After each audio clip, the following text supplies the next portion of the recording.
What's up, y'all? Goofy Rexy here, and hope everybody is doing well. And welcome, guys, to the weekly headliner update, week number 82.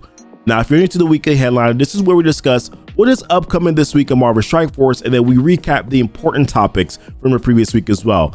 A lot to talk about here on the headliner. We got the Victory Blueprint milestone. We're going to talk about how to get through that event here and be able to get your jet boots.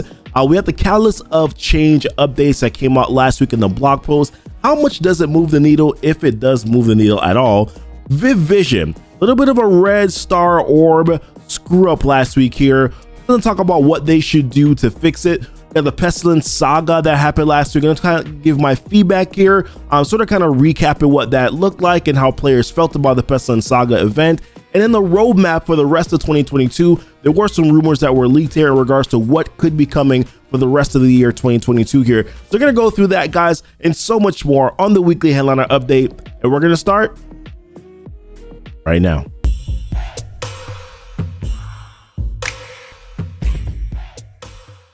All right, y'all, welcome back. So like I said, we got a lot to talk about here on the weekly headliner update. The first thing I wanted to dive into here is Victory Blueprint and talk about some of the changes that they've made here. One of which to note is now they've changed the number that you need in order for you to be able to max out the event. So prior to, I'll pull it up right here, prior to this, you used to be able to get, I think it's 171,000 points in order to be able to complete Victory Blueprint.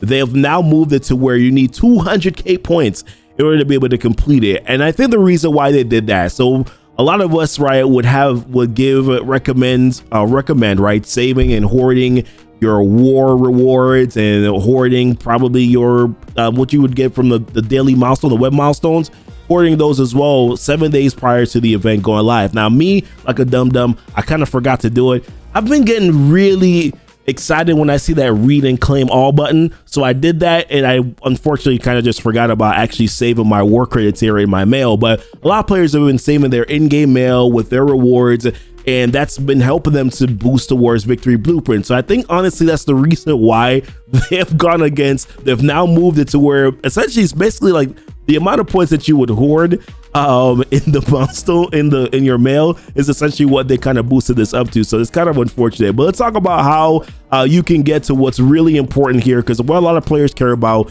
it's not really maxing out the milestone, it's being able to get to milestone 30 here, where you can get the extra item that you need that's going to give you the boosted points towards your month-long event here. So this is actually fairly easy to do. It's, for the most part, it's relatively easy to do for players who are more towards like the mid to end game portion of the game here. So I want to point out though first to Boylan's video. He made a video talking about this information, kind of broke down a lot of stuff here, gave you a lot of different scenarios in regards to what you could do with war energy refills, how many campaign energy refreshes, things like that here. So I would definitely say take a look at his video if you haven't done so already. But I wanted to give sort of like a quick TLDR version of what that looks like here. So if you're someone that's in a Plat 2 alliance, this information here will apply. So essentially what you need to do is that you need to get spend 4 campaign energy refreshes per day, which is essentially 200 cores per day. So you have 50 core refreshes to get your campaign energy. You also, plus your free refreshes will give you a total of 38,000 points, 38,780 points. And then for Alliance War, if you're in a Plat 2 alliance, 8 wins per war will give you 40 knockouts. Those 40 knockouts in Plat 2 is going to give you a total of 39,000 points as well, because you're earning war credits as you go throughout it. So those war credits will then also give you those points. Then you have and of course your wars that you actually win. That will also attribute to that as well. And then you have your 3 war refills per war. If you get points by spending war refills, if you do those war refills, at least 3 per war, then that's going to total you with 36,000 points as well. When you add it all up, you're going to get 113,000 points. The 113,000 points is going to be enough, right? Like a little bit over what you need for milestone 30 in order to be able to get these jet boots. Now, of course, there's other scenarios to talk about, like if you want to spend your Stark Tech to then get war credits inside of the war store, that's another way that you can kind of boost your points as well. So if you do care about trying to get more points than just the base or a bare minimum of milestone 30, you can definitely go towards that. Maybe you want to push towards milestone 35 because there is 2 million gold there. I don't really know how you're going to be able to do that without spending money at this point, but maybe that's something that you do want to consider, or so maybe that's kind of up to you. But that's essentially my thoughts here and sort of the quick breakdown math on the Victory Blueprint. The next thing I wanted to talk about here is some of the other stuff that you will need to do this week in order to be able to contribute to the Techno Future month-long event here. And there's a quick Rumble Blitz that's going to come up on Thursday here, which is going to feature characters that have the Cosmic and the Mutant traits. So if you filter out your roster right now, you will, I actually think I did this prior to the video. Yeah, so Cosmic Mutant right here. You'll see the characters that you can use that will give you those extra points towards the quick Rumble Blitz, and then of course will then land you the relay circuits, relay credits, relay something that will give you points towards the month-long milestone here. So pretty good characters, I think, with respect to maybe Cable. I think Cable, if you're using them on the full X-Force team, maybe kind of challenging to get those points. Maybe you probably want to use him in a lower tier just to make sure, so that you can get those extra points there whenever you reset your tiers. Then use X-Force first just to be able to get those points there. But for the most part, I think this should be fairly easy for most rosters, based on the fact that these characters have been out for a little while with respect to Magic here and have been farmable for some time. Magic is now farmable as well, so that should be fairly easy to do. Wanted to talk about some of the Catalyst of Change update, right? So we got that last week, and we knew this was happening because there were some data mines that were out there that talked about this coming. We finally saw what that looks like here in game based on the most recent blog post, right? So what they're doing is that they're upping the amount of currency that you're going to be able to get for your SBCs, your stat catalyst as well, your armor, your resistance, your health, your focus catalyst. They're upping the amount that you can get from tier 7 onward here. So if we take a look I did some quick math breakdown on tier 12 and what that would look like and how that sort of kind of mats out to the increase that you're going to be getting over this weekly or monthly period. So let me actually pull that up right now. And it's right down here. So if we're looking at tier 12, I'll just move this up a little bit just so it's a little bit easier for everyone to see. So at tier 12, right, the way it was prior to is that you were getting 81 on a weekly basis for the Catalyst of Change daily challenge. You were getting 81 SBCs. Over a month, that would equate to you getting 324 SBCs. Now with the new change, because they're moving it from 9 to then 17, 17, you would farm that 3 times on a day-by-day basis. On a weekly calculation right now, with the changes that they're making, the projected changes that they're making here, is that you would get 153 of those SBCs now on a weekly basis, and then on a monthly basis you would get 612. So that's actually pretty good in my opinion. For your stat catalyst, you're on a weekly basis you would have 72, and then on monthly you would get 288 of each one of those stat catalysts. Now with the projected changes, you're on a weekly you would get 108 of each one of those stat catalysts, and then on a monthly basis you would get 432 of these pieces for your stat catalyst. So in my personal opinion, like, what's the overall impact on this, right? I think this is actually pretty good. It's not necessarily immediate impact, it's more of a long-term impact. I think if you're looking at both the stat catalyst and the SBCs, it's gonna feel better over a month as it will feel over a weekly period, right? Because some characters, use quite a bit of SBCs here, and same thing with the stat catalyst as well. So I think you're ultimately gonna feel this more so. At least it gives you one character per month, right? And then the hope is that they're probably going to make some changes in some other areas so that you can really feel this impact. But I think this is a nice change. I think that is something that was definitely needed for quite some time. So I'm not upset about this whatsoever. I think this is actually pretty good. How could I be upset about it, right? It's increase. So I think that that's pretty good. Now there's some other areas where I would like to see them sort of address some things, like origin gear, for instance. They increase the amount of teal gear that you can get from the origin challenges, but they never increase the amount of orange gear for the higher. So yeah, you gave us difficulty 4, difficulty 5, you gave us the teal gear, that's great, but they never increased the amount of orange gear that you could get. I don't know why they didn't do that. I feel like that would have been the natural progression of things for them to be able to do so, but they chose not to do it. The orange elite raid orb right now, they made some slight changes to it where you now are guaranteed. Look, I got a store refresh here, but they made a change to where now if you open up this orange elite orb, that you're guaranteed to get that hero unique on the side. It's kind of some players are a little upset because it's slightly nerfed a little bit, because now you're only going to get one of those pieces. Prior to this, you could get a drop of up to 5, but there was no guarantee that you would actually get a hero unique. So now they're guaranteeing the hero unique and only giving you 1. So it's good and bad in some sort of a which way.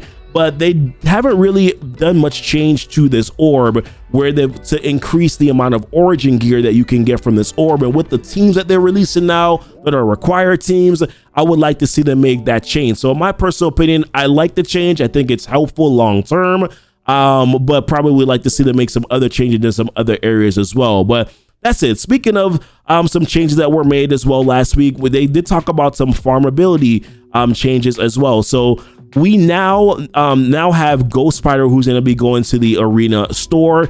She's going to be a 975 arena credit farm. I think this is actually kind of a nice gesture, in my opinion, to kind of bypass the orb. Being that Spider-Punk was already in the orb, I guess it's kind of a nice change that they're sort of kind of doing that. However, I will say that they're now 2 web warriors that are in that store, so Spider-Punk, but then also Ghost Spider, Spider-Punk out less reliable to get.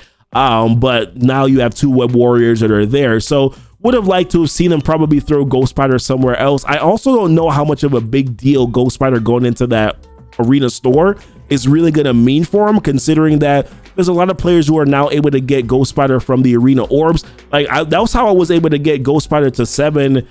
Well, I think she was already at 6, but that was how I was able to get her to 7 stars.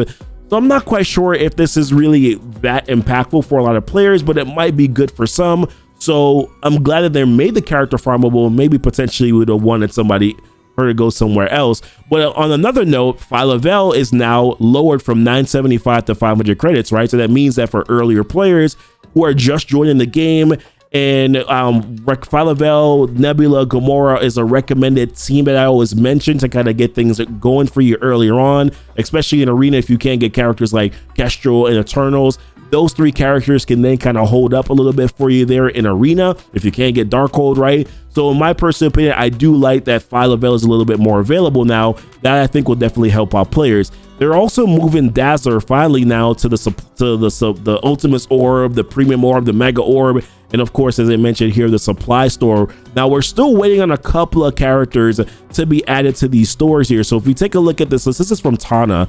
This is an infographic here that kind of shows some of the characters that still have not even been added to some of these orbs here. So Nico, Phantom X are there.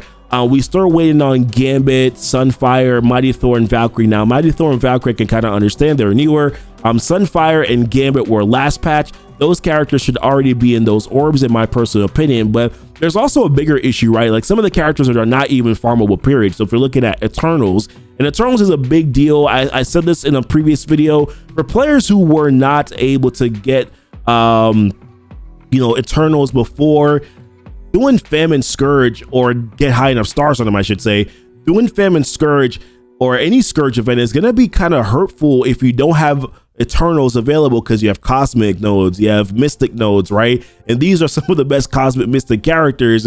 So I think it's a big deal. Also, they've been out since November of last year.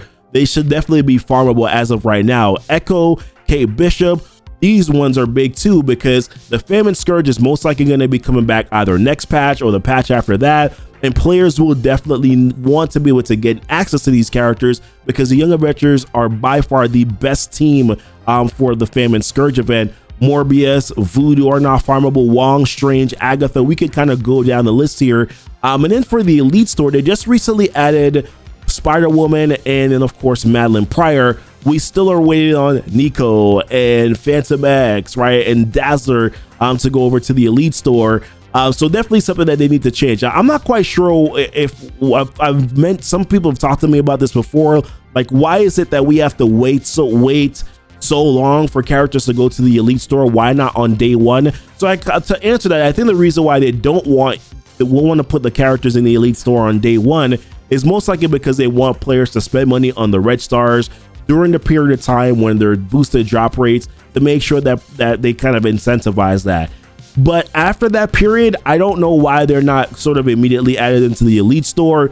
Man, the players use their promo credits. Players might spend more on promo credits, right? If they were readily available easier, players may also even be more wanting to buy the character if they know at least, hey, they're going to go to the Elite Store next week after this boosted drop rate so that I can then go ahead and get the red stars that I want on them, right? So I think in a lot of ways, it actually kind of hurts them a little bit by not doing it. I understand why they do it initially, but I do think that they kind of need to make a little bit of a change there. I mean, it's actually kind of a deterrent in a lot of ways, I think, so a lot of players spending, because players do value, like they make buying decisions based on how many red stars they're able to get on a character. If somebody gets 3 and they're like, hey, I'm gonna have to wait a month and a half before I can even upgrade that character, they may not even purchase the character. That's just all I'm saying. Something that maybe food for thought that maybe they should definitely think about here. But speaking of red stars, there was a big kind of poopy mess that happened a little bit last week here.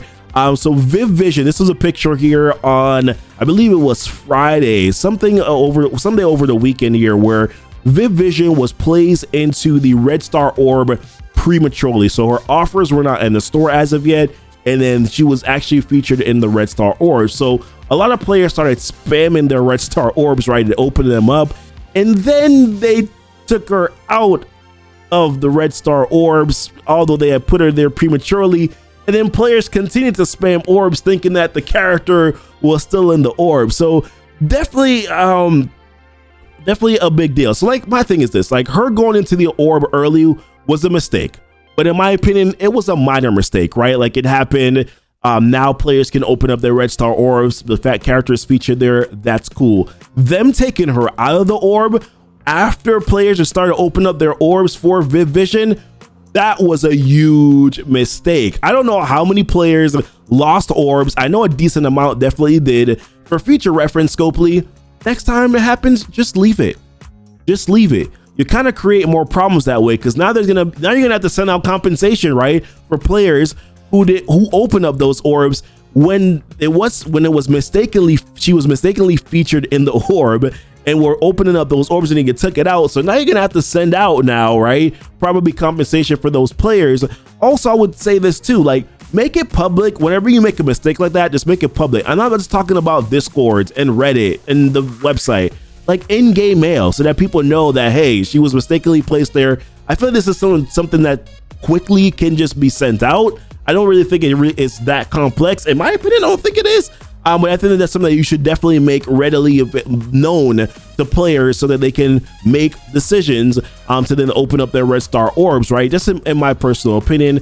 And yeah, now you're kind of gonna have to figure out compensation, but please don't have compensation be 3 weeks from now. Have it be during the time frame when Viv Vision is currently featured in the red star orbs, because I'm thinking that you're probably going to want to send out red star orbs, right, to players as compensation.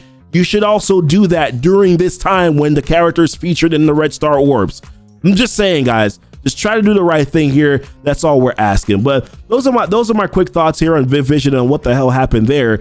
We had the Pestilence Saga last week, so this was quite an interesting one. So we saw this go live here. This actually originally went live before it was supposed to. There was kind of a loophole where players could go into their orange elite orbs and they could hit find, and then they could actually gain access to the first chapter of the Pestilence Saga prior to it actually going live.